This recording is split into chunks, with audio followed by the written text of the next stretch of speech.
बीज को बो करके प्रेम का फल प्राप्त कर लेंगे, ये कदापि नहीं हो सकता। कोई व्यक्ति चाहे कि संसार में प्राणियों के लिए हम अमंगल का बीज बो करके मंगल की प्राप्ति कर लें, ये कदापि नहीं हो सकता। कोई व्यक्ति चाहे कि हम अन्य लोगों के लिए अपमान का बीज बो करके और सम्मान का फल पा जाए, ये कभी नहीं हो सकता। कोई व्यक्ति चाहे कि दूसरे के लिए हम अशांति का बीज बो करके हम शांति के फल को अपने जीवन में प्राप्त कर लें, ये किसी भी दृष्टिकोण से कभी संभव नहीं हो सकता। कोई व्यक्ति यह चाहे कि हम दूसरे के लिए आंसू का बीज बो करके अपने लिए हम मुस्कुराहट का फसल काट लें, फल पा लें, ये कदापि नहीं हो सकता। प्रकृति का यह नियम है कि जैसा बीज आप लगाएंगे वैसा फल आपको। इसलिए तो रामचरितमानस भी अंततः घूमते फिरते इस बात पर सहमत हो गया कि कर्म प्रधान विश्व करी राखा, जो जस करहि सो तस फल चाखा। हालांकि कर्मवाद का सिद्धांत गोस्वामी जी का सिद्धांत नहीं, कर्मवाद का सिद्धांत भाग्यवाद भगवानवाद से हट करके कर्मवाद के पुरुषार्थवाद के सिद्धांत का बीजारोपण कबीर साहब करते हैं। गोस्वामी जी सीधे नहीं मानते। जैसे कबीर साहब ने कहा कि कबीर कमाई आपनो कभी न निष्फल जाए, सात समुंदर आरा पड़े तो आगे मिलिया धाय, करु बहिया पल आपनी झाड़ गिरानी आस, जाके आंगन नदी बहे सो क्यों मरे प्यास। कबीर साहब कहते किसी की आशा भरोसा मत करो कि तुम्हारे जीवन को बदल देगा। किसी की आशा भरोसा इस मामले में मत करो कि हम गलती करेंगे और किसी की कृपा से हमको सही परिणाम मिल जाएगा, ये उम्मीद मत करो।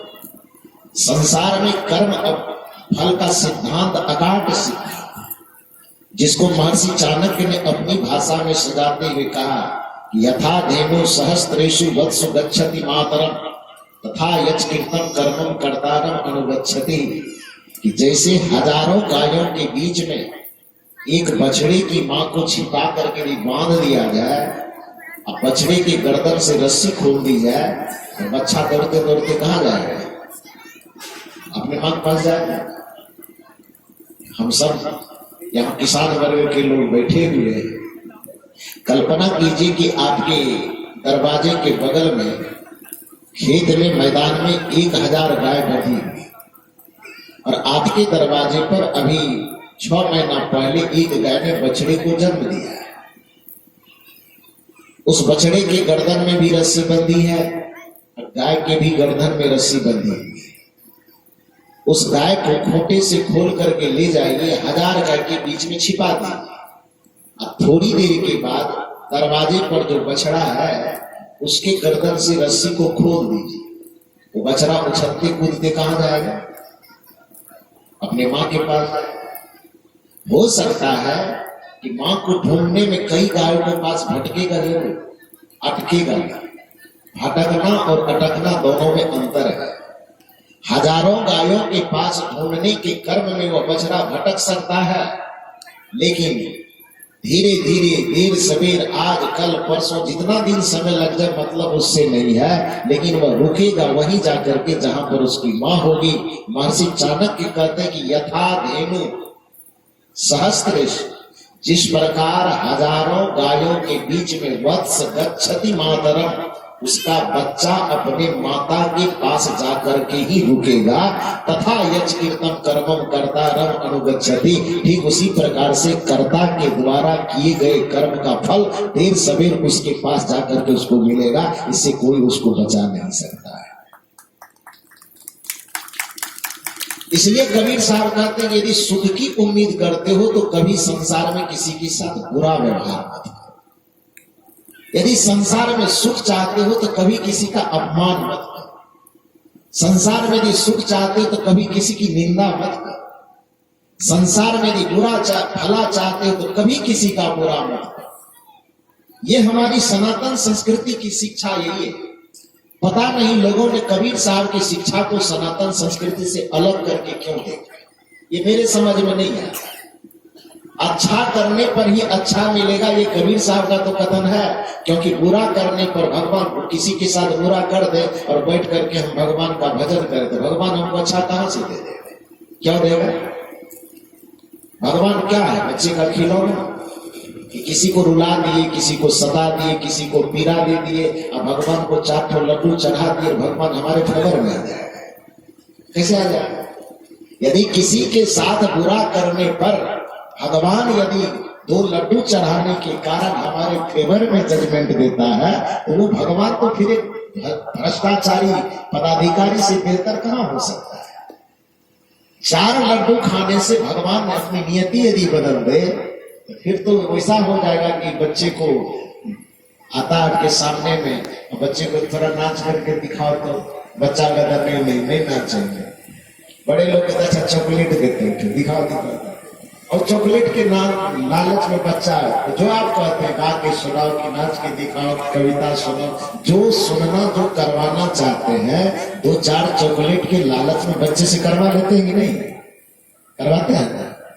बच्चा तैयार हो जाता है। उसी तरह से यदि आप यह उम्मीद लगा के रखे हैं कि हम कैसी मनमानी करें, किसी को पीड़ा दें, किसी को सतावें, किसी को तड़पावें, किसी को कष्ट दें, किसी का अपमान करें, किसी की निंदा करें, हम कुछ भी करते रहे और 2-4 मिनट के खातिर मंदिर में जाकर के हाथ जोड़ ले, माथा झुका ले और कहते भगवान की मेरा ये काम हो जाए तो हम आपको 1 केजी रसगुल्ला चढ़ाएं। और इतने बात से कि भगवान प्रभावित होकर के आपके कुकर्म को सुकर्म में बदल देता है तो फिर वो भगवान पर सवाल पैदा हो जाएगा। फिर वह भगवान जो होगा वह एक भ्रष्ट अधिकारी से ज्यादा बेहतर नहीं हो पाएगा।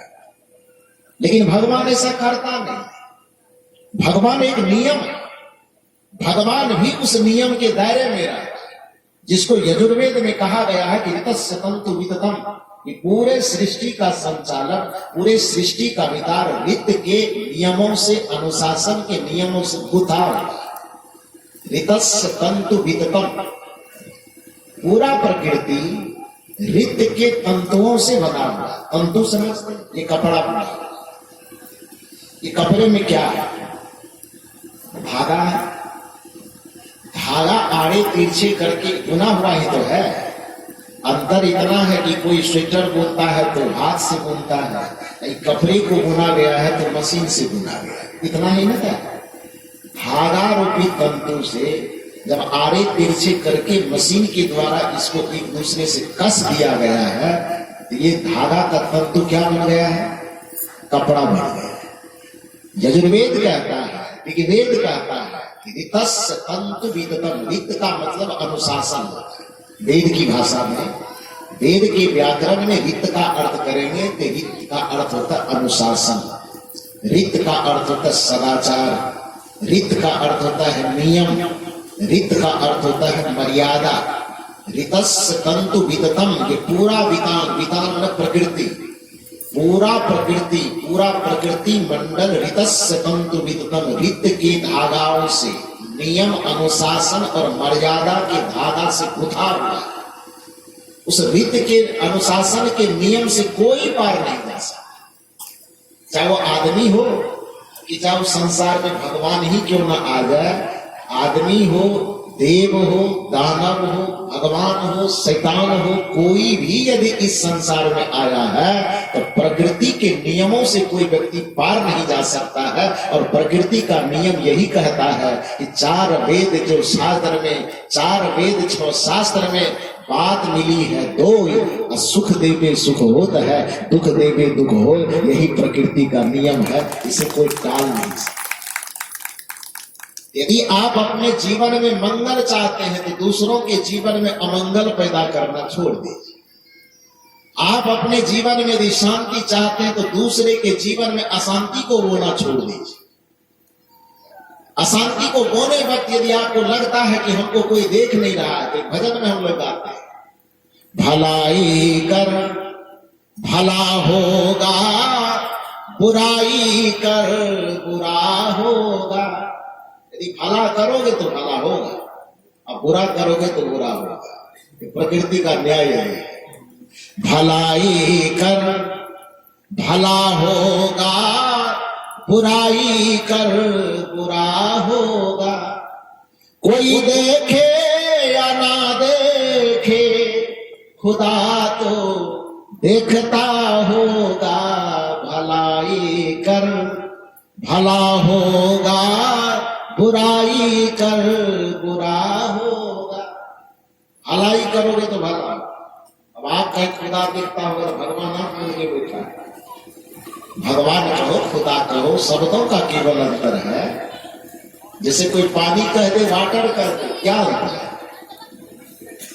कुछ अंतर नहीं। एक ही काम है, पानी का भी काम है प्यास बुझाना, वाटर का भी काम है प्यास बुझाना। कोई जल कह करके पिए तो भी प्यास बुझ जाएगी, कोई नीर कह करके पिए तो भी प्यास बुझ जाएगी, कोई वाटर कह करके पिए तो भी प्यास बुझ जाएगी। उससे नामों के अंतर से, शब्दों के अंतर से तत्व में कोई अंतर नहीं होता। उसी तरह से उस परमात्मा को कोई ईश्वर कह दे, कोई राम कह दे, कोई शिव कह दे, कोई कृष्ण कह दे, कोई खुदा कह दे, कोई गॉड कह दे, कोई अल्लाह कह दे, उस परम तत्व का नाम, एक नाम का अनेकों नाम रखा जा सकता है। लेकिन नामों में अंतर से तत्वों में कोई अंतर नहीं होता है। इसलिए नामों का अंतर लेकर के कभी किसी को विवाद नहीं करना चाहिए, कभी झंझट में नहीं पड़ना चाहिए। कबीर साहब ने आज से 600 वर्ष पहले इस विवाद को शांत करने के प्रयास में लोगों से सवाल किया था कि भाई रे, दो नामों के चक्कर में जो तुम लड़ते हो, कोई राम का रहीम का तलवार तन जाती है, कोई भगवान कहता, कोई खुदा कहता, तो दोनों में आंखें तड़ेड़ी जाती है कि तुम दूसरा हो, हम दूसरा। कबीर साहब ने समझाया लोगों कि भगवान, अल्लाह, खुदा, मोहम्मद, महादेव के नाम पे क्यों झगड़ते हो? झगड़ा मत करो, लड़ो मत, आपस में प्रेम से रहो। लोगों ने कहा कि अलग अलग नाम है तो चीज भी तो अलग अलग होगा। कबीर साहब ने कहा, सुनो पहले मेरी बात। भाई रे, दुई जगदीश कहां से आया? ए भाइयों, दो भगवान के नाम पर, खुदा और भगवान के नाम पर जो लड़ते हो, थोड़ा सामने में। अब मेरे एक सवाल का जवाब, जगत जब एक है, इस जगत को बनाने वाला दो कैसे हो जाए? जगदीश का मतलब जगत जोड़ ईश बराबर जगदीश। जब जगत तुमको एक दिखाई देता है तो जगदीश दो कैसे होगा भाई? भाई रे, दुई जगदीश कहां से आया? कहू कौने बोराया? बोराया भाषा तो समझते हो। अपने बिहार के रहने वाले लोग बोराया शब्द नहीं समझेगा तब तो मुश्किल हो जाएगी। भाई ये दुई जगदीश कहां से आया? कहू कौने बोराया? कहो, तुमको किसने पगला दिया है? किसने तुम्हारे माथे में ना समझी भर दी है कि शब्दों में अंतर होने से तलवार भांजते हो, एक दूसरे को हे दृष्टि से देखते हो, एक दूसरे को नास्तिक और काफिर कह करके एक दूसरे की आलोचना करते? क्यों करते? भाई रे, दुई जगदीश कहां से आया? कहू कौने बोराया? अल्लाह, राम, करीमा, केशव, हरि, हजरत नाम धराया। लोगों ने कहा कि अलग अलग नाम होने से चीज अलग अलग नहीं होगा। कबीर साहब ने कहा कि मेरे एक सवाल का जवाब दो, तब मैं तुमको जवाब दूं। तो सवाल क्या किया? यदि अलग अलग नाम होने से तत्व अलग अलग होता है तो कबीर साहब का सवाल सुनिए कि कहना एक कनकते गहना, यावे भाव न दूजा, कहन सुनन को दुई कर थापे, एक नमाज एक पूजा। उदाहरण देते, कहना एक, कनकते गहना, एक गहना, गहना में आभूषण, सोना का कोई आभूषण हो, और एक ही सोने से आभूषण कोई नाक पर पहनने वाला, उसका नाम क्या रखेगा? आभूषण से इन लोगों को मतलब नहीं, आप लोग आभूषण वाले पार्टी हो,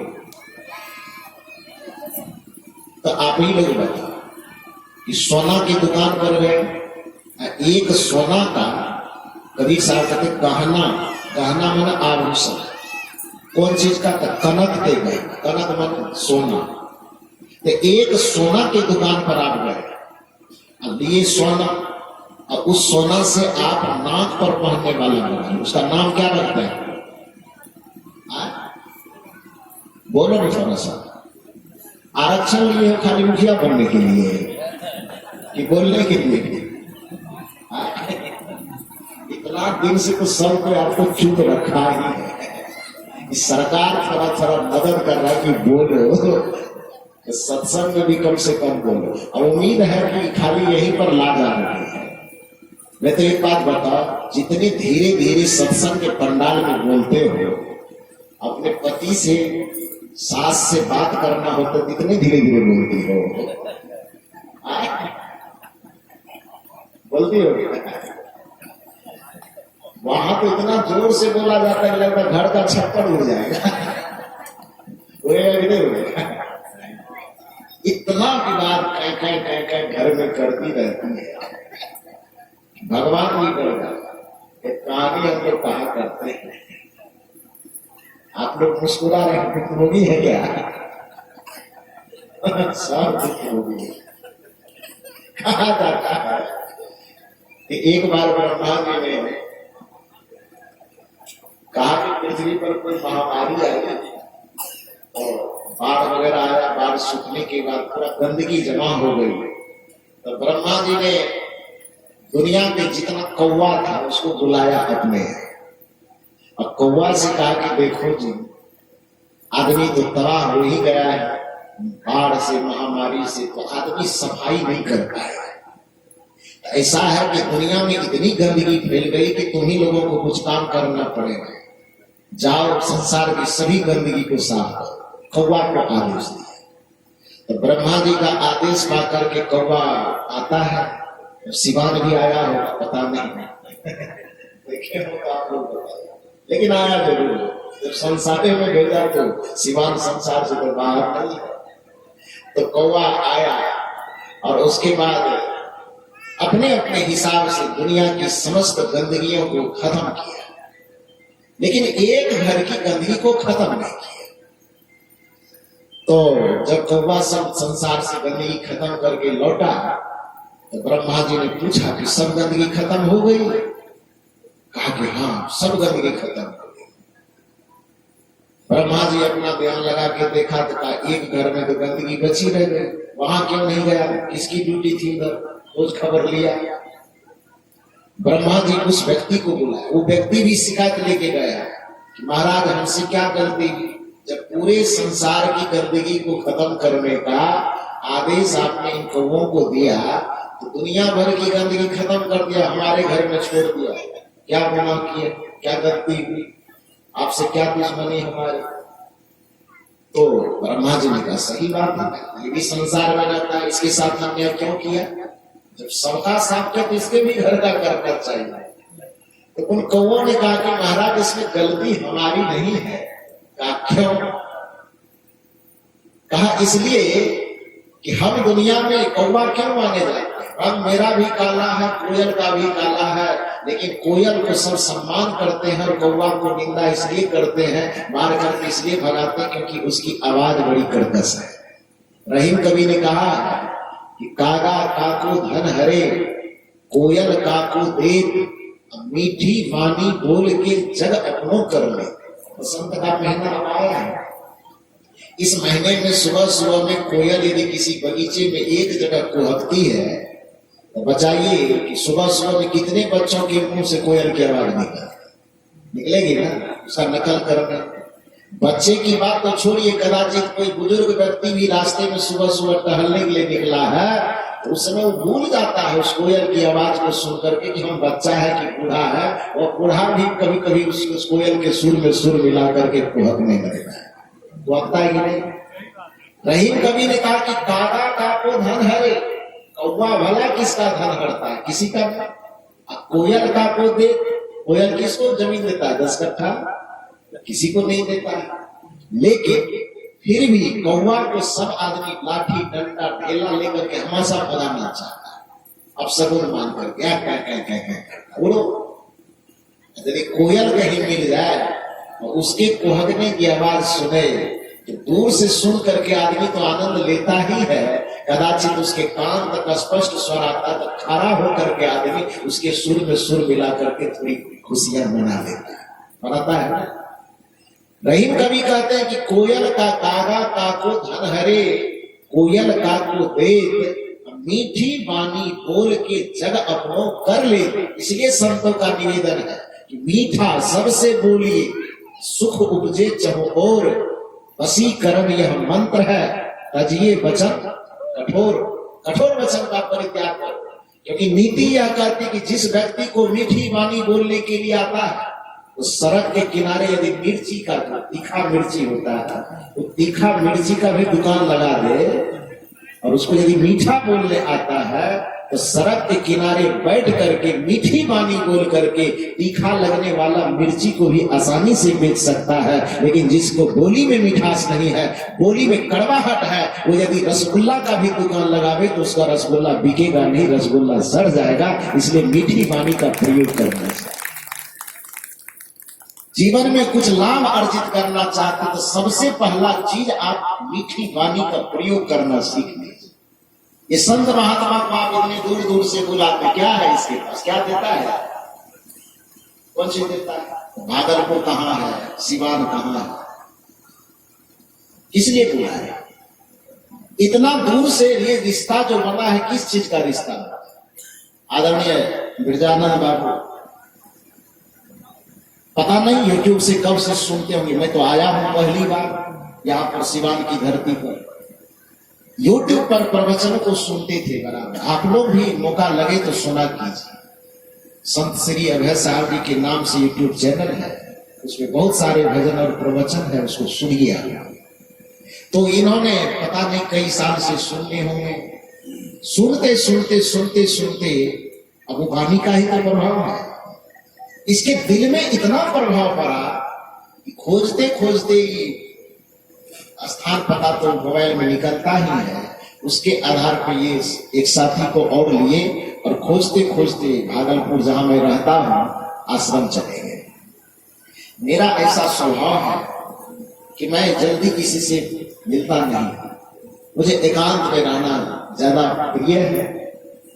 दूसरी मंजिल पे मैं ठहरा हुआ था, आश्रम में गए, सभी लोगों ने इनका स्वागत किया, मुझे सूचना दी गई। मैंने कहा, मैं उस समय में कुछ लिख रहा था, तो मैंने कहा कि थोड़ी देर के बाद अभी ठहरेंगे ना? मैं पूछ लिया, भोजन वगैरह दे दी? हाँ। विश्राम दे दिए? हाँ दे दी। तो अभी ठहरेंगे कि नहीं? तो कहे हाँ ठहरेंगे। अच्छा कोई बात नहीं, तब थोड़ी देर के बाद मिलेंगे। और शायद दूसरे दिन सुबह में मुलाकात, 12-14 घंटे तक मुलाकात नहीं हो पाए।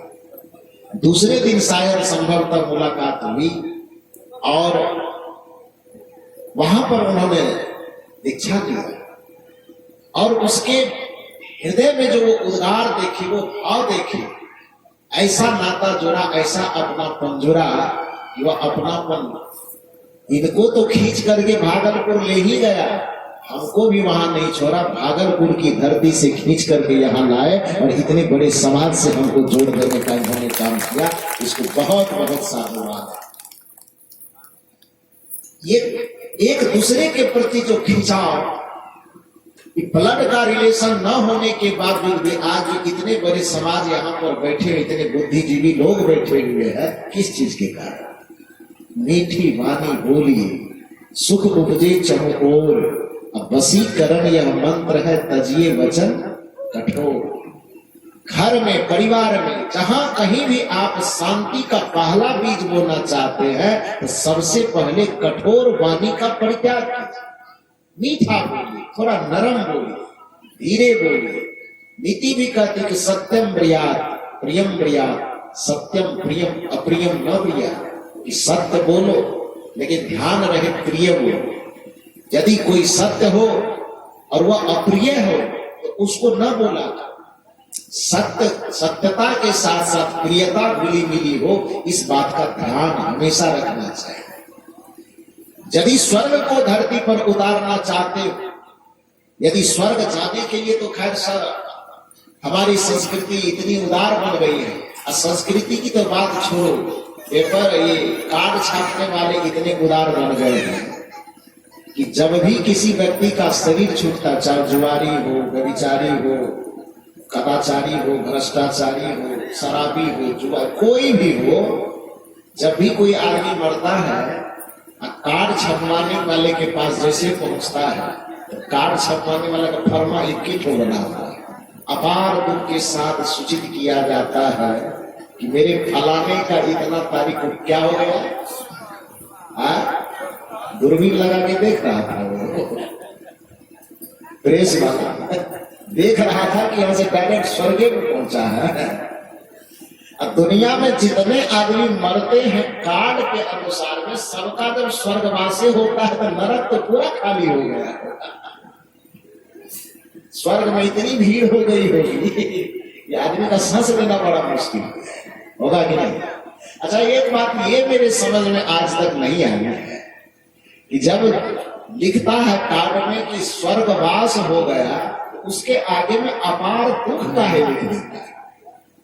जिस स्वर्ग का सपना इस धरती पर रहते रहते दुनिया के समस्त आदमी देखते हैं और उस आदमी का स्वर्ग में वास हो जाए तो ये दुख की बात है कि सुख की बात है? सुख की बात है।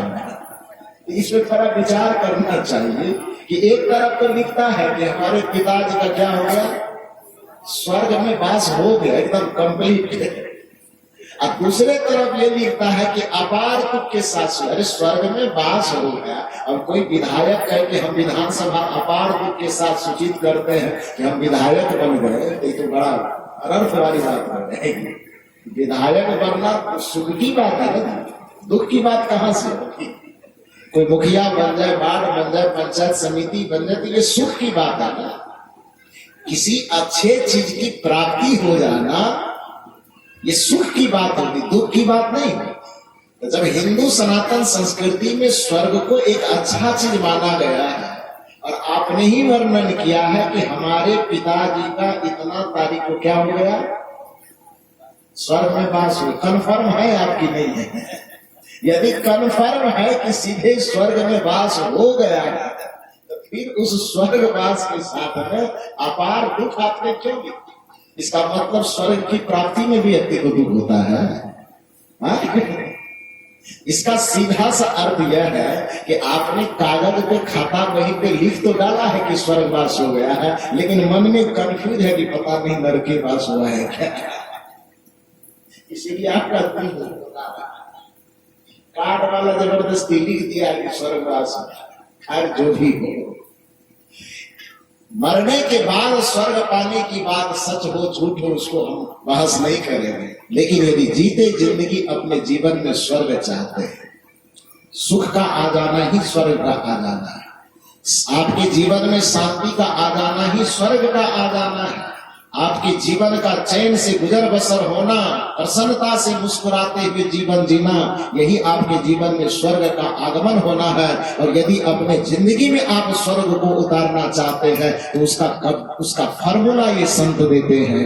मृदुबानी सुंदर बर्ताव सभी गुणों की खान है, प्रेम की गंगा बहे जहां पर वह घर स्वर्ग समान। मृदु वाणी, सबसे पहले वाणी मृदु, मृदु का मतलब कोमल, मुलायम। मृदु वाणी सुंदर बर्ताव, मीठी वाणी, बर्ताव माने व्यवहार। जिस किसी भी के साथ आपको व्यवहार करना हो थोड़ा सुंदरता के साथ, सजा के कीजिए। क्योंकि कोई व्यक्ति धन के मामले में गरीब हो सकता है, कोई व्यक्ति हो सकता है कि पद के मामले में गरीब हो, कोई व्यक्ति हो सकता है कि शिक्षा के मामले में गरीब हो, कोई व्यक्ति हो सकता है कि मकान के मामले में गरीब हो, कोई हो सकता है कि कपड़े के मामले में गरीब हो, लेकिन व्यवहार के मामले में कोई गरीब कैसे हो सकता है? क्योंकि व्यवहार तो वह अपना निजी संपत्ति है, व्यवहार किसी के द्वारा दिया हुआ संपत्ति नहीं होता। इसलिए कम से कम व्यवहार के मामले में तो किसी को गरीब नहीं होना चाहिए। सामने में कोई आता है और यदि हम मुस्कुरा करके मिल लेते हैं तो उसमें हमारा क्या घटता है? सामने में कोई व्यक्ति आता है, हाथ जोड़ करके उससे हम मिल ले, उसमें किसका क्या घटता है? इसमें कौन सी लगता है? जमीन बिक रहा है कि मकान बिक रहा है कि केवला ट्रांसफर हो रहा है? कोई आता है, हाथ जोड़ करके मिलो, थोड़ी मुस्कुराहट के साथ। यदि आपके सामने आ जाता है, दरवाजे पे कुर्सी हो तो आप आदर से बैठाओ कि कुर्सी पर बैठिए। यदि वो आपको तलवार से मारने के लिए भी आया है ना, और यदि आप इतना प्रेम से कहते हैं कि आइए आप बैठ जाइए, तो याद रखिए वो तलवार आपके कांधे तक नहीं जाएगी, वह तलवार गिर करके सीधे पाताल चली जाएगी, फिर वह तलवार कभी आपके गर्दन पर नहीं टूट सकती। कोई आपको मारने आया है, उसके सामने एक बार हाथ जोड़ करके आप खड़े हो गए, यकीन मानिए जो शैतान का भी महाशैतान होगा, फिर भी उसका कलेजा इतना पिघल जाएगा कि जिस आदमी को हम मारने आए हैं हमारे सामने हाथ जोड़ करके मुस्कुरा रहा है, उसका तलवार आपके गर्दन तक नहीं पहुंचेगा। ये मानवता का, इंसानियत का वो नहीं कर सकता। तो आप ये कहेंगे कि धन हमारे पास नहीं तो दूसरे की सेवा कैसे करें? हो सकता है कि आप यह सवाल कर सकते हैं कि हमारे पास बहुत बड़ा मकान नहीं है तो हजारों आदमी को कैसे बैठा सकते हैं। हो सकता है कि आपके मन में यह सवाल हो कि बिरजानंद बाबू की तरह इतना धन खर्चा करके हम इतना सत्संग नहीं कर सकते। हो सकता है कि आप कहें कि हजारों आदमी को खिला करके मैं सेवा नहीं कर सकता हूं। लेकिन एक मामले में यदि आप यह करते हैं तो यह बहाना आपको घाटा पहुंचाएगा। वो बहाना यह है कि लोगों से आप मुस्कुरा करके मिले न मिले, इसमें धन का क्या जरूरत है, इसमें पद का क्या जरूरत है, इसमें प्रतिष्ठा की क्या जरूरत है। आप अपने व्यवहार को थोड़ा सरस बनाइए। जब भी किसी से मिलिए थोड़ा झुक करके, जब भी किसी से मिलिए अहंकार को थोड़ा सा अपने से बीच से किनारे करके, अहंकार को, जैसे आप अपने घर में प्रवेश करते हैं बाहर से कितना ही चमचमाता हुआ जूता पहन करके आते हैं, उस जूते को अपने दरवाजे पर अपने कमरे के बाहर खोल देते हैं। उसी तरह से जब भी आप अपने घर में अपने परिवार के बीच में प्रवेश कीजिए तो जैसे चौखट के बाहर ही अपने जूता को खोल देते हैं, उसी तरह से अपने अहंकार को भी खोल करके बाहर अपने घर में प्रवेश कीजिए तो घर में सीधे स्वर्ग का अवतरण हो जाए। दुर्भाग्य है कि बाहर से घूम करके जब हम आते हैं तो कोट को खोल करके हम दीवार पर टांग देते हैं। बाहर से हम घूम करके आते हैं तो जूते को, टाई को, शर्ट को, फुल पैंट को हम बाहर खोल करके शरीर को थोड़ा ढीला ढीला कर लेते हैं, लेकिन मन को अभी भी कस करके रखते हैं। पत्नी से भी बात करते हैं तो लगता है ऐसा है कि हम किसी थाने का दरोगा बन करके बात कर रहे हैं। बच्चे से बात करते हैं तो लगता है कहीं काम सिपाही बन करके बात कर। अरे भैया तुमको कलेक्टर बनना है, डॉक्टर बनना है, मास्टर बनना है, हंटर बनना है कि चंटर बनना, जो भी बनना तो दुनिया में बनते हो, कम से कम परिवार के बीच में आओ तो वहां एक नॉर्मल इंसान बन करके अपने पत्नी और बच्चों के साथ खेलो, क्योंकि यह खेल ही आपके जिंदगी में रस पैदा करेगा और यह खेल ही आपके जिंदगी में स्वर्ग पैदा करेगा। स्वर्ग इसके अलावा दूसरा किसी युक्ति से नहीं मिल सकता। यदि जीते जिंदगी अपने जीवन को नरक बना करके रखा तो दुनिया के किसी भी पंडित के मंत्र में वह ताकत नहीं है कि मरने के बाद आपको स्वर्ग देंगे, क्योंकि जीवन यदि आपका बीज है तो मरण उसका फल है। जिसका बीज ही खराब होगा, बीज होगा भांग का और फसल होगा आम का, कैसे होगा?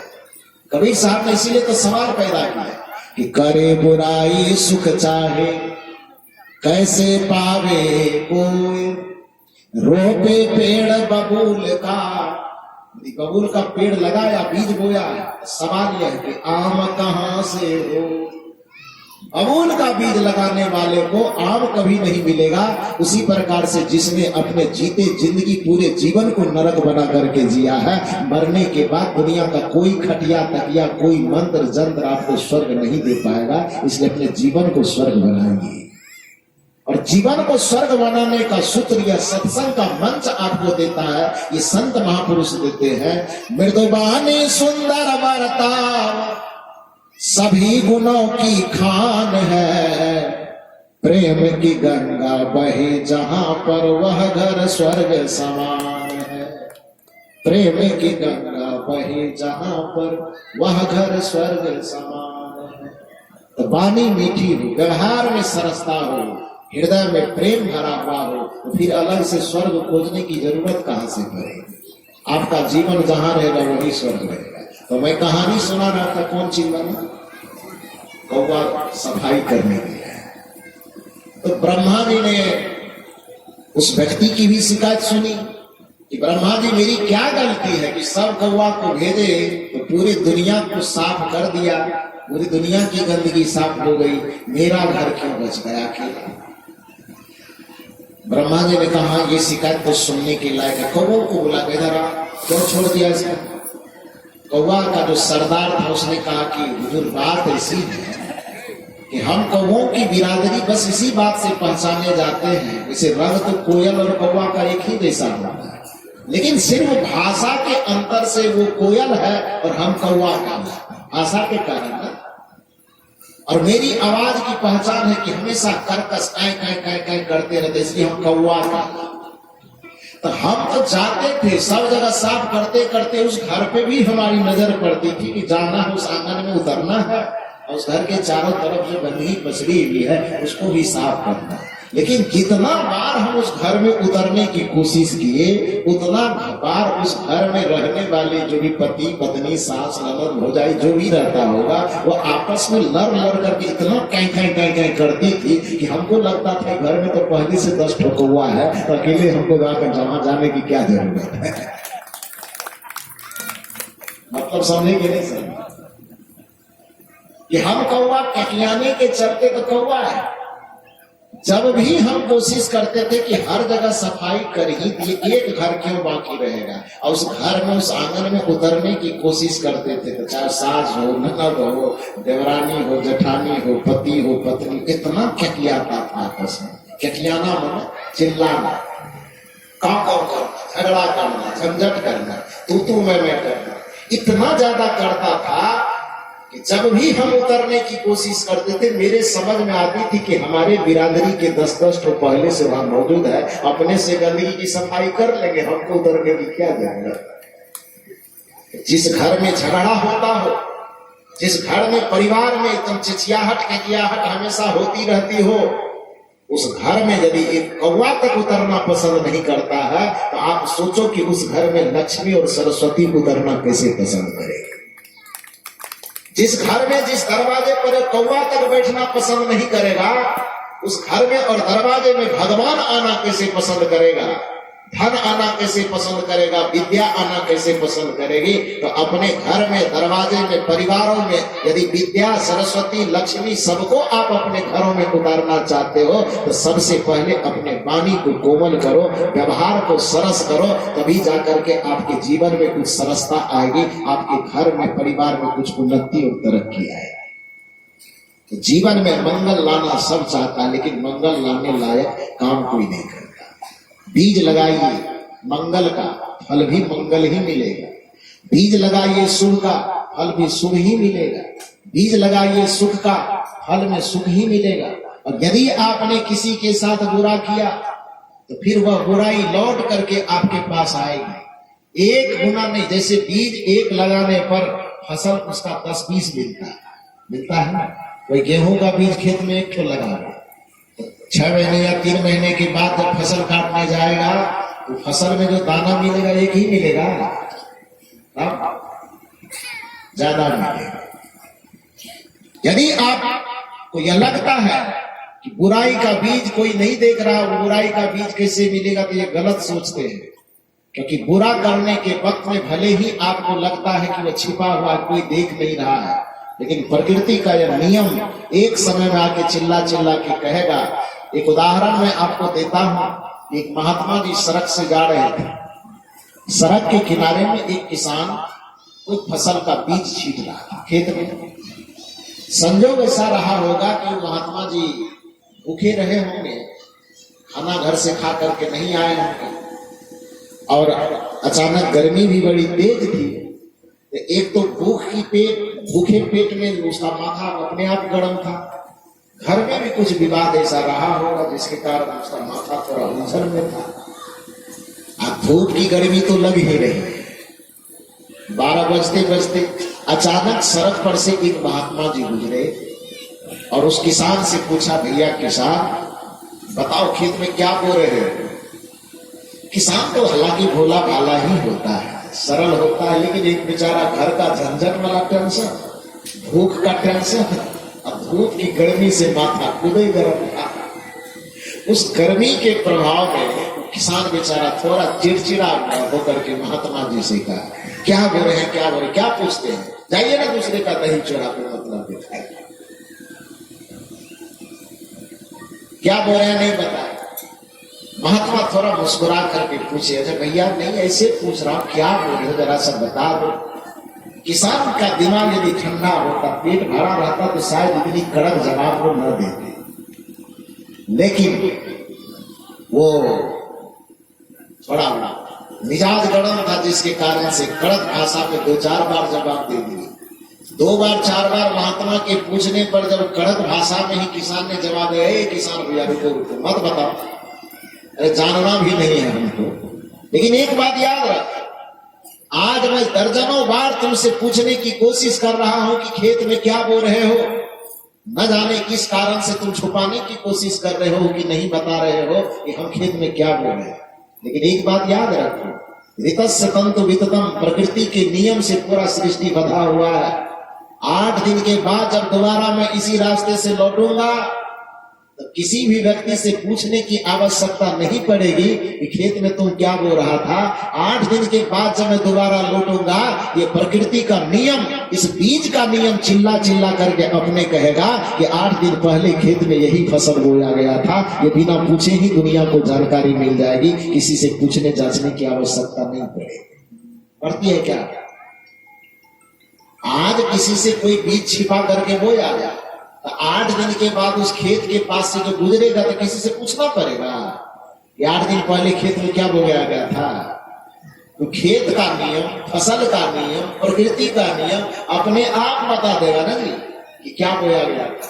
क्योंकि जो बोया गया था उसका फसल बन करके 8 दिन के बाद अंकुरित होकर के पौधा निकल जाएगा। तो आदमी किसी से बिना पूछे ही समझ जाएगा कि खेत में क्या बोया गया। ठीक उसी प्रकार से कर्म करने के वक्त में आप पूरे सृष्टि के विधानों से छिपा लीजिए, पूरे संसार से आप छिपा लीजिए कि हम क्या कर रहे हैं, किसी को पता नहीं। यहां तक आदमी की बात छोड़ो, इतना छुपा लो कि भगवान तक को भी पता न चले। फिर भी जब उसका परिणाम जीवन में निकलना शुरू होगा, तब क्या होगा? तो पूरी दुनिया को पता चलेगा कैसा किए चलेगा ना। तो इसीलिए किसी भी दृष्टिकोण से आपस में लड़िए मत, आपस में झगड़िए मत। मैं इन बातों को समेट करके मैं आपसे कुछ सवाल कर रहा था, इतना प्रश्न तो निकल गया बेवजह का। आपसे सवाल ये कर रहा था कि घर में भी आप जितना धीमी अभी सवाल का जवाब दे रहे हैं, इतना धीमा अपने घर में बोलते हैं? ईमानदारी से बताना, नहीं बोलते तो यहाँ क्यों शर्म आ रही है? वहां का 50% भी आवाज लगाओगे तो मेरे काम तक आएगा ना। हकीकत तो ये होना चाहिए कि आपको यहीं पर जोर से बोलना चाहिए, और अपने घरों में जब सास बहू के साथ व्यवहार हो तो थोड़ा धीरे बोलना चाहिए। पति और पत्नी के साथ बातचीत हो तो दीवार के बाहर आवाज नहीं जानी चाहिए। लेकिन क्या दुर्भाग्य जमाना आ गया। सुबह में मैंने कहा था कि आज हर एक चीज का दायरा बदलते जाए। आज रिश्ते में भी रिश्ते नहीं दिखाई देते, संबंधों में भी संबंध नहीं दिखाई देता। 2 व्यक्ति संबंध में भी जुड़े हुए फिर भी एक दूसरे को संदेह की निगाह से देखता है कि पता नहीं इसके मन में क्या चल रहा है। जिस संसारिक दुनिया में पति और पत्नी के संबंध को मोहात्मक संबंध माना जाता था, ये एक दूसरे के बगैर छटपटाने वाला संबंध माना जाता था। राम जी वन में बैठे हो, सीता जी लंका में बैठी हो, फिर भी एक दूसरे के लिए तड़पती हुई देखी जाती थी। कृष्ण जी मथुरा में बैठे हुए हो, राधा वृंदावन में बैठी हो, फिर भी एक दूसरे के लिए आंसू बहाते नजर आते थे। आज उस रिश्ते का माना वैसा रहा है क्या? नहीं रह गया।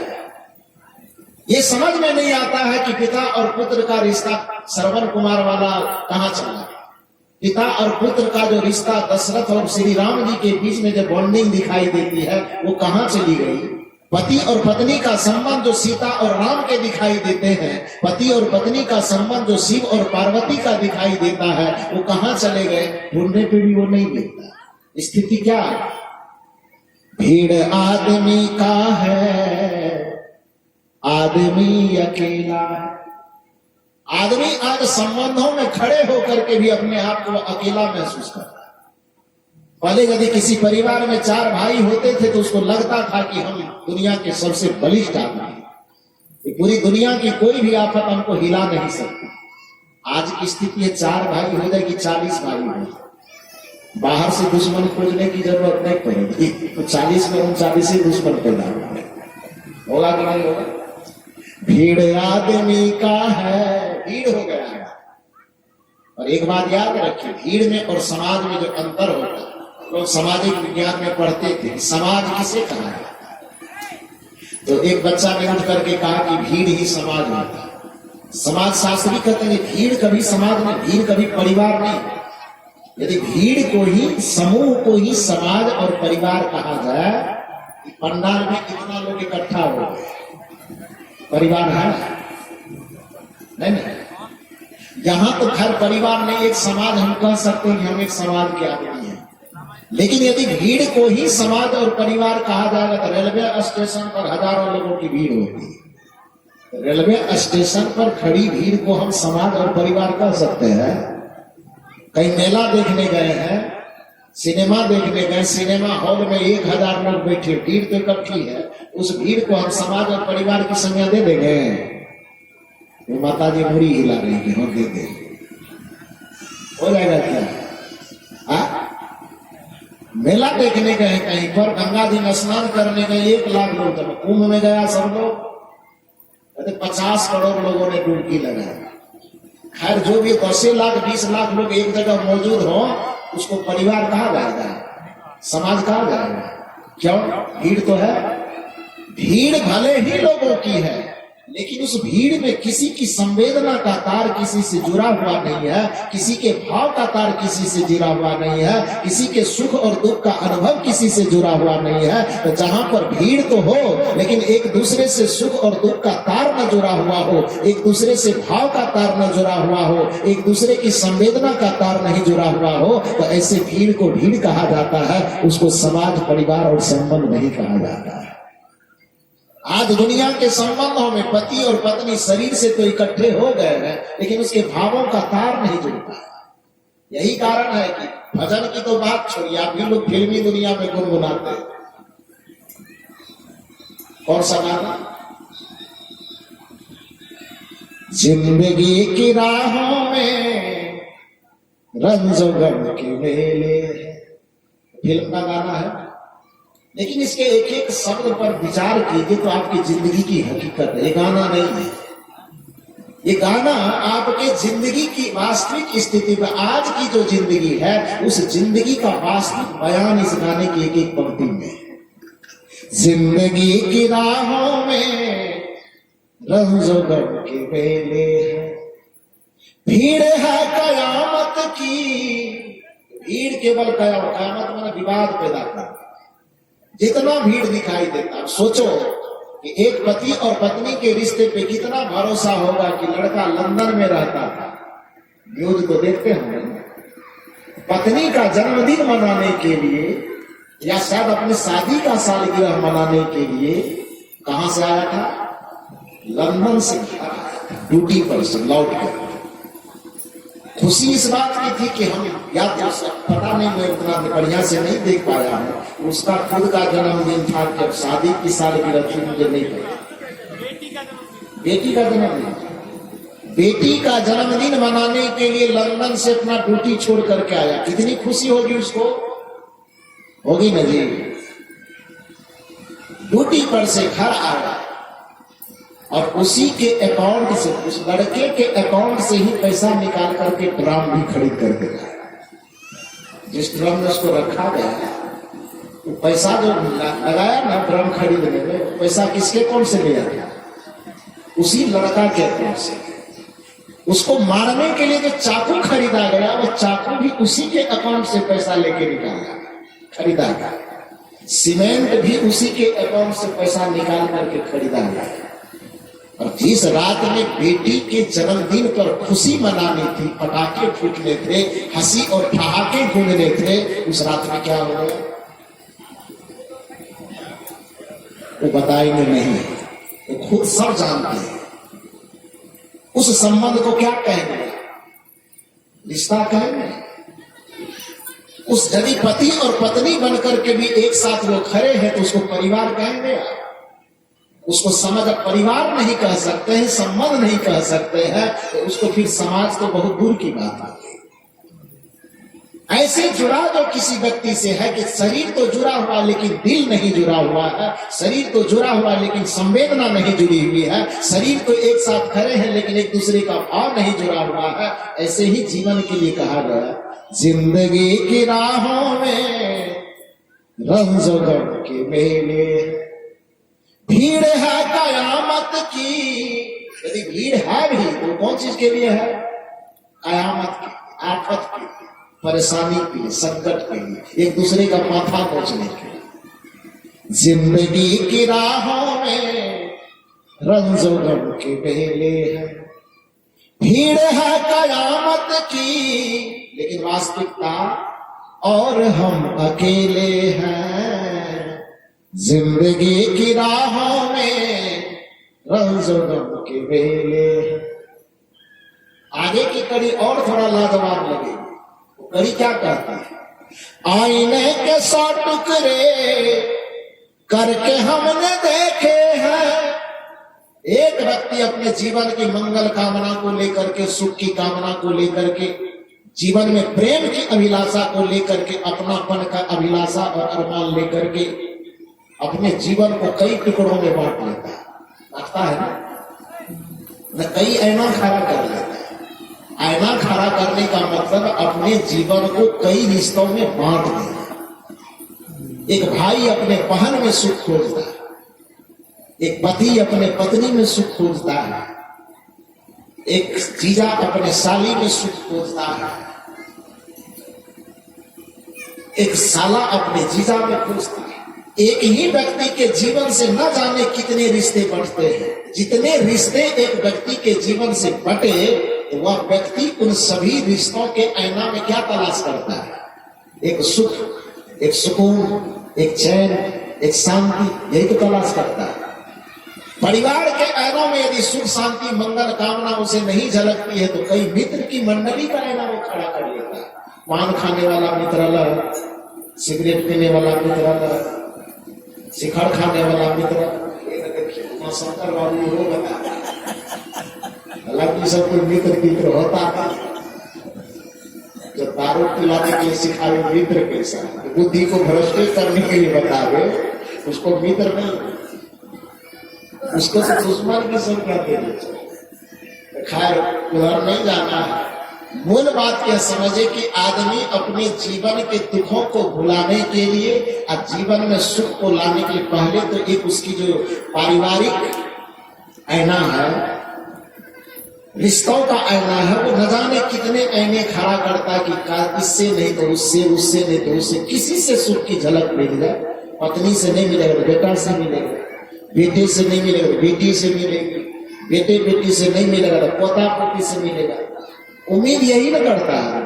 इसीलिए इतने रिश्तों की चाहत वो खड़ा करता है, इतने रिश्तों का आईना वो खड़ा करता है, लेकिन हाथ क्या लगता है? इस गाने की पंक्ति में शायद बोलिए कि पता चलेगा। आईने के 100 टुकड़े करके हमने देखे हैं, आईने के 100 टुकड़े करके हमने देखे हैं।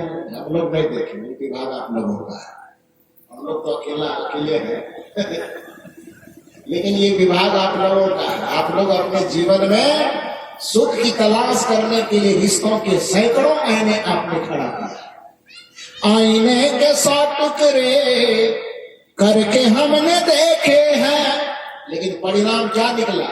अपने दिल से पूछिए। एक में भी तन्हा थे, 100 में भी अकेले हैं। जिंदगी की राहों में रंजो गम के मेले हैं, भीड़ है कयामत की और हम अकेले हैं। जिंदगी की राहों में रंजो गम के मेले हैं। जिंदगी के सफर में एकदम रंज मिलते हैं, गम मिलते हैं, तलाशते हैं खुशियां मिल जाती है, गम तलाशते हैं, आनंद मिल जाता है, रंज तलाशते हैं, सुख मिल जाता है, दुख तलाशते हैं, मंगल मिल जाता है, अमंगल तलाशते हैं, शांति मिल जाती है, अशांति।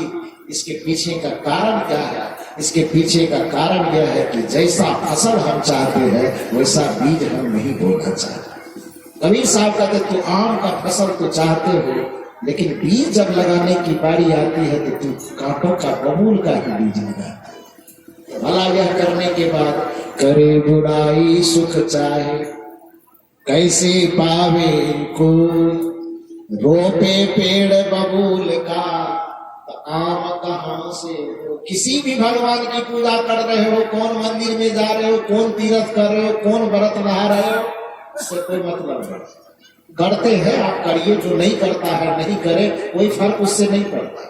न करने की कोई आलोचना है, न करने की कोई आलोचना है।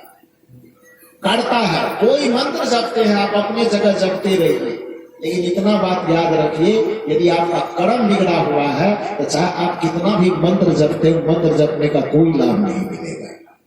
यदि आपका कर्म बिगड़ा हुआ है, व्यवहार बिगड़ा हुआ है, चरित्र बिगड़ा हुआ है, तो किस भगवान की पूजा करें, कोई भी भगवान आपकी शांति की ठेकेदारी नहीं ले पाएगा।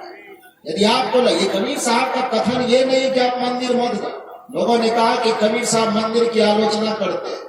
मंदिर की आलोचना उसको इसलिए करनी पड़ती है क्योंकि मंदिर जाने के बावजूद भी आपका व्यवहार परिवर्तित होता हुआ नहीं दिखाई देगा। आप टीचर के पास जाइए और टीचर के पास वर्षों जाने के बाद भी आपके शिक्षा में कोई परिवर्तन न दिखाई दे, उस शिक्षक की आलोचना होगी कि नहीं होगी भाई? होगी ना? थोड़ा जोर से बोलिए हाँ या ना। होगी ना? कोई व्यक्ति अपना पैसा लगा करके साल भर किसी डॉक्टर से इलाज करवा रहा है, समय साल भर लगाया, पैसा साल भर लगाया, परिश्रम साल भर किया, दवाई साल भर खाई, फिर भी उस डॉक्टर से रोग का इलाज ठीक ढंग से नहीं हो पा रहा है, उस डॉक्टर की आलोचना होगी कि नहीं होगी? आवाज आपकी सुनाई नहीं पड़ रही, मुझसे दुश्मनी है क्या? बोल दो ना थोड़ा सा। डॉक्टर के दवा खाने के बावजूद भी, पैसा पूंजी समय सब चीज लगाने के बावजूद भी, डॉक्टर का नाम चाहे कितना बड़ा हो, लेकिन यदि उससे हमारे रोग का इलाज नहीं हो रहा है, उस डॉक्टर का आलोचना होगा कि नहीं होगा? होगी ना? ठीक उसी प्रकार से मंदिर जाने के बावजूद भी यदि आपके व्यवहार में कोई परिवर्तन नहीं दिखाई दे रहा है, राम जी के मंदिर में तो जाते हैं आप, लेकिन घर में आने के बाद अपने माता और पिता को डांटते हैं, तो फिर उस राम के सामने सर झुकाने की आलोचना होगी कि राम जी के सामने सर झुका करके भी आपने उनसे सीखा नहीं कि राम जी ने माता पिता को प्रसन्न करने के लिए अयोध्या जैसे राजगद्दी को फुटबॉल बना दिया। कदाचित उससे सीख करके आप वहां से आइए और अपने माता पिता से कम प्रेम से बात कीजिए, तो फिर वैसे राम के मंदिर की आलोचना नहीं होगी, बल्कि उसकी वाहवाही होगी। फिर राम के मंदिर एक नहीं हजारों बनाने की योजना चाहिए, बनना चाहिए। यदि उस मंदिर से आपको प्रेरणा मिले, राम के सामने झुकने से, यदि राम के चरित्र को आप समझ सके, तो फिर राम की मूर्ति और मंदिर की आलोचना क्यों होगी? यदि राम जी की उपासना करने से राम जी से कम ये प्रेरणा ले सके कि अपने सौतेले भाई के लिए अपने राज को ठोकर मार सकता है, और आप तो कम से कम अपने सहोदर भाई के लिए भी 1 इंची जमीन नहीं छोड़ना चाहते हैं, फिर भी आप दावा ठोकते हैं कि राम सिंह सबसे बड़े भक्त है। इससे बड़ा दुर्भाग्य और क्या हो सकता? अब फिर इस जगह पर आलोचना होगी कि आप राम की पूजा करके राम से क्या सीख रहे हैं। शिव के मंदिर में जाकर के भी शिव से यदि आपने प्रेम नहीं सीखा, त्याग नहीं सीखा, दया नहीं सीखी, करुणा नहीं सीखी, जिस शिव के लिए इस संसार में दोहराया जाता है, भगवान शिव को किस चीज का अवतार कहा जाता है? भगवान शिव को किस चीज का अवतार बताया जाता है? अरे उनके मंत्र में ही दोहराइए, कर्पूर गौरम करुणावतार संसार सार भुजगेंद्र हार सदा वसंतम हृदयारविंदे भवम भवानी सहितम नमामि। कर्पूर गौरम करुणावतारम संसार सार भुजगेंद्र हार। ये मंत्र दोहराते हैं। दुनिया के किसी भी शिव मंदिर में आप पूजा करने जाते हैं, या तो अपने से इस मंत्र को आप दोहराते होंगे, या नहीं तो पंडितों के द्वारा ये मंत्र आपको रटवाया जाता है। रटवाया जाता होगा। पढ़ के क्या है मंदिर से? कर्पूर गौरम करुणावतार। करुणा का मतलब क्या होता है? दया। करुणा का मतलब क्या होता है? प्रेम। करुणा का मतलब क्या होता है? किसी के पीड़ा को समझना। करुणा का मतलब क्या होता है? किसी के दर्द को देख करके तड़पना। आप उस करुणा के अवतार की पूजा करके आए हैं मंदिर से, अभी माथे का चंदन नहीं छूटा है, और जब होटल में आप खाने गए हैं तो आपके थाली में मुर्गी का गुट्ठी आ गया है। कौन सी करुणा की पूजा करके आप आए? यदि इस प्रकार से आप उस करुणावतारी शिव की पूजा करते हैं, लेकिन आपके खाने की थाली बदलती नहीं है, आपके खाने के थाली में बकरी का कलेजा और मुर्गी का गुट्ठी जा रहा है, तब किसी कबीर को आपकी पूजा की आलोचना करनी पड़ेगी। तो कौन सा पूजा कर रहा है यार? पूजा तो कर रहा करुणा का, लेकिन तुम्हारा हृदय अभी भी पत्थर बना हुआ है कि किसी प्राणी को चबा करके खाने में तुम्हारा कलेजा रोता नहीं है, तो तुम्हारा सारा पूजा करना बेकार है। क्योंकि तू पूजा कर रहा है करुणा का, हृदय अभी भी पत्थर बना हुआ है, विपरीत काम कर रहे हो। जब पूजा के विपरीत आचरण करोगे तब किसी कबीर को इस धरती पर आना पड़ेगा और आपकी पूजा को पाखंड बताना पड़ेगा कि तू मंदिर में जाके पूजा नहीं कर रहा है, तो मंदिर में जाके पाखंड कर रहा है।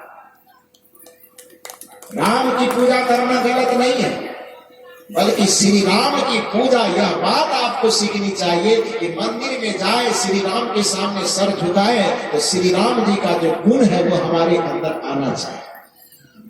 शिव के मंदिर में जाना, शिव की पूजा करना कोई गलत नहीं है, लेकिन कदाचित शिव की जो करुणा है, शिव जी का जो त्याग है, शिव जी का जो प्रेम है, पति और पत्नी के बीच में, बेटे बेटियों के, बेटी तो नहीं है, बेटा ही है, परिवार के बीच में जो उसका प्रेम है, कदाचित उस प्रेम को आप सीख ले तो फिर आपके घर में स्वर्ग उतरे। लेकिन मंदिर में जाते हैं, पूजा हजारों बार करते हैं, शिव जी के उस प्रेम चरित्र को तो हम सीख नहीं पाते हैं, करुणा को सीख नहीं पाते हैं, और शिव जी की पूजा करते करते भांग गांजा पीना सीख जाते हैं। लोग पूछता है, अरे भैया भांग गांजा क्या है खाते रहे? शिव जी के प्रसाद वही सीखे। शिव जी से गांजा भांग पीना सीखे यार, शिव जी से सीखना ही था। तो यदि गांजा भांग सीखे तो अपना वस्त्र नहीं पहनते, दूसरे को पहनाते, ये काहे नहीं सीख लिया? औढ़रदानी उसको क्यों कहा जाता है? शिव जी का एक नाम औढ़रदानी क्यों है? औढ़रदानी का मतलब ही होता है कि जिसके ऊपर उसका दिल आ जाए तो उसके पीछे में सब चीज मिटा, उसी को ना औढ़रदानी कहा जाता है। अपना वस्त्र पहनने की चिंता न करे, लेकिन दूसरे के तन को ढकने की चिंता करे, उसको औढ़रदानी कहा जाता है। तो शिव जी के मंदिर में गए तो ये गुण सीखना चाहिए आपको।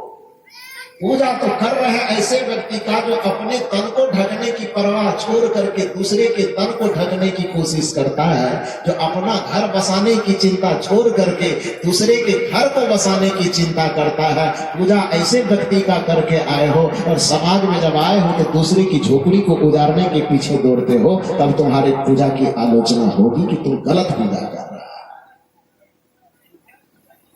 यदि किसी के तन को ढकने के बजाय दूसरे के ढके हुए तन पर के कपड़े को नोच करके तुम फेंक देना चाहते हो, तब दुनिया में कबीर को आना पड़ेगा और कबीर की आलोचना तुमको सहनी पड़ेगी कि तुम्हारा पूजा नहीं है, वो पूजा के नाम पर पाखंड हो रहा है। तो केवल कदाचित घंटी डोलाने को ही सिर्फ पूजा क्यों समझ रखा है? तो माथे में चंदन लगाने को ही पूजा धर्म क्यों समझ रखा है? ठीक है, वो हो सकता है कि किसी धर्म का, किसी संप्रदाय का वो श्रृंगार है, उसकी कोई आलोचना नहीं। कोई टीका लगाता है, अच्छी बात है, कोई तिलक लगाता है, अच्छी बात है, लगाना चाहिए, लगाने में कोई बुराई नहीं।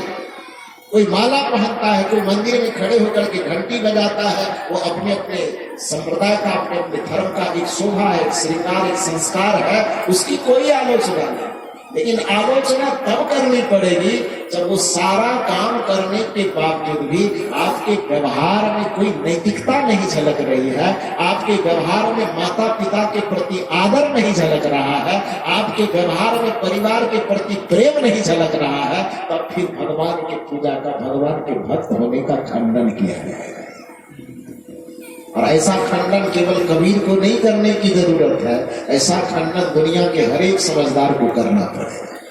करना पड़ेगा कि नहीं? करना चाहिए ना, बिल्कुल करना चाहिए। तो कहने का ये अभिप्राय है कि मंदिर पूजा पाठ जो भी आप करते हैं, लेकिन यदि कर्म बिगड़ जाए, कोई पूजा काम नहीं देगा, कोई भगवान कोई भगवती काम नहीं देगी। आपको लगता है कि बेलपत्र चढ़ाने से मेरा भाग सुधर जाएगा। कुछ लोग कथावाचक के नाम पर टीवी में बैठ के फैलाता है, एक लोटा जल और सब समस्या के। कबीर साहब का सवाल है, एक लोटा जल लेकिन दिल में बड़ा है छल, तो फिर कैसे होगा समस्या का? यदि कोई कहता एक लोटा जल, शिव जी पर एक लोटा जल डालो, इतना समस्या है, सब समस्या का समाधान हो जाए। कबीर साहब बीच में कहते रुको, अरे यार सुनो, एक फॉर्मूला क्या मारो, बीच में पॉइंट मेरा डालो। वो पॉइंट क्या है? जो सामने से आ रहा है कि एक लोटा जल सब समस्या के हल। कबीर साहब को सुनो पड़ेगा, एक लोटा जल और दिल में भरा है छल, तो कैसे होगा समस्या का हल? क्योंकि भगवान भी कहते हैं भाई,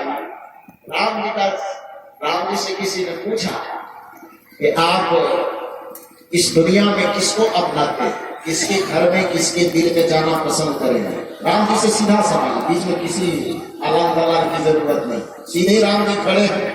समझो हम ही इंटरव्यू लेने के लिए चले गए थे, राजू भाई हमारे मीडिया वाला भी काम करता था, वो भी मेरे साथ गए।